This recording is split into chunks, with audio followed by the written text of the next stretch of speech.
So guys, gusto ko lang i-share sa inyo to, no, tong tools na to. Ito yung binili ko. Marami tong brand na nabibili sa sa online, pero yung iba walang brand. Ito at least meron siyang pagbasa nan, Kilat. Yan. So napakaganda guys, nakita ko rin sa father-in-law kung may ganito kasi siya. Tapos bumili rin ako kasi natuwara rin ako pag na nagagamit talaga pag nagputol ng ng mga sanga-sanga. Napaka useful po ng tools na to. Anyways, mura lang to. So hindi naman to yung mga big time na brand, no? Pero ito guys, pakita ko sa inyo yung solid yan guys. Putulin natin ha. So ang ginagawa rito, pinipindot lang to, tsaka tinitrigger.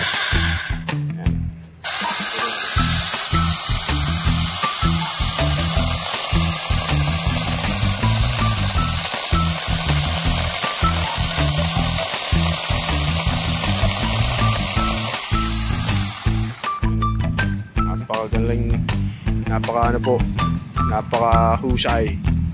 Ayan. Solid yan guys. Tingnan natin sa ibang kahoy ha, yung pinutol ko na kanina. Eto guys, ano bang tawag dito sa na to? Pakiano nga kung ito yung ginagamit sa garland, alam ko.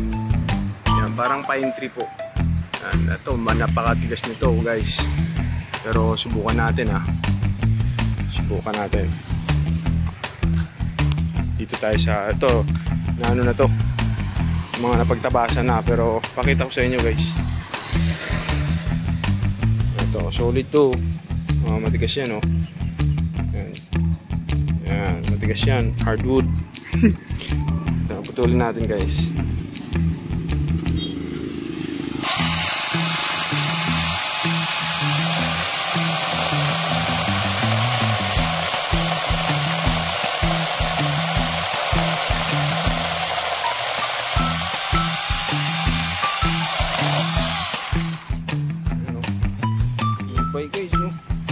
Kita nyo yan, solid to guys. Hindi pag pag itak-itak lang to, ang tagal na itong putulin guys. Ayan o, ayan o. Oh, gusto nyo ito, malaki, makalobat na. Yung mga sangat lang guys o.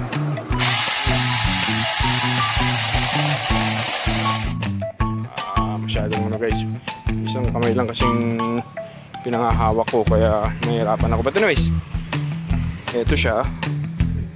Tapos may kasamang dalawang battery na to guys.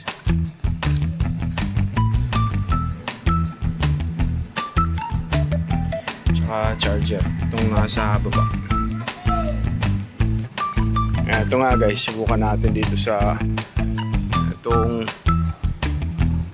sanga nito. Ito. Ayan.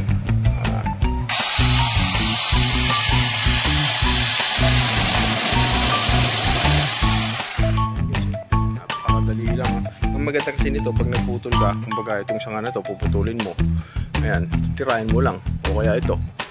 Yan. Hindi katulad nung gagamit ka ng itak, mahirapan kang tumagan yan dito. So ito, mga dukot-dukot lang. Kung mga sanga na naka-istorbo, madali lang putulin, no? Tsaka yung pipira-pirasuin mo, napakadali lang guys, no? Natuwa lang ako sa tools na to. So hindi naman talaga marami kayong mapagpipilian, pero itong brand na to, ang kagandahan kasi nito is nagagamit yung battery nito dun sa grass cutter na ginagamit sa dun sa mga damuhan po. So napakagaling, no? Natuwa lang talaga ako, kaya silingit ko lang dito sa video. Talagang maganda po. Sana nagtatagal din to, pero yung sa kabilang bahay, matagal na rin nilang gamit, pero ibang brand yun. Walang brand actually, hindi ko alam kung sa TikTok na lang nakuha o sa online. Basta ito, Shopee, at saka wala, hindi nagbabayad sa akin yan, yung brand na to.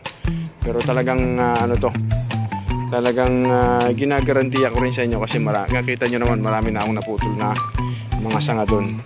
Okay, tapos may sarili tong box guys, pakita ko yung box nya. Ayan. Ayan o, solid, no? Tapos nakalagay yan dyan, ganyan. Ito, nababakwas to. So nahirapan lang, sa isang kamay lang gamit natin kasi wala naman tayong video, wala naman taga-video sa atin. So, but anyways, ganyan lang guys, may mga kasama ng tools, may kasama na siyang lagayan ng oil, pang langis dito, tapos pang tanggal nito, yan. Pag naglinis tsaka nagpalit ka ng blade, okay? May nabibiling, meron ng spare na blade, meron namang nabibili na may spare na battery. Itong kinuha ko, dalawang battery kasi pag nalobat, papalitan lang ng isa. Tapos at the same time nagagamit din sa grass cutter guys, yung battery nya. Anyways, pakita natin yung grass cutter kung may mag-comments. Okay, na ganda, pang bahay-bahay lang, hindi naman to pang ano. Kung may mga katulad dito sa amin, yan, maraming puputulin na mga ganyan pag nag-proning, parang tinatanggalan kasi siya para gumaganda siya. So, ito, napakagandang gamitin guys. Kasi pag akyat mo doon, kung ano yung gusto mong sanga, yun lang mapuputol mo. Hindi mo na kailangan tanggalin pa yung iba. Okay? So, mayroon siyang guard din. Yung iba wala, nakaganyan lang. Ito, mayroong guard dun sa chain. Maganda guys. Mura lang to. Hindi ko lang maano yung presyo. Gawa nga ng paiba-iba yung presyo. Pag nagka-sale, mura.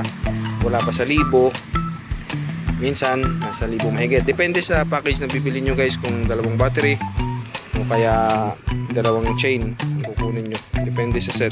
Mas maraming pagpipilian na gusto nyo, mas mahal syempre. Saka matalim to guys, solid guys. Yun lang po sa araw na to.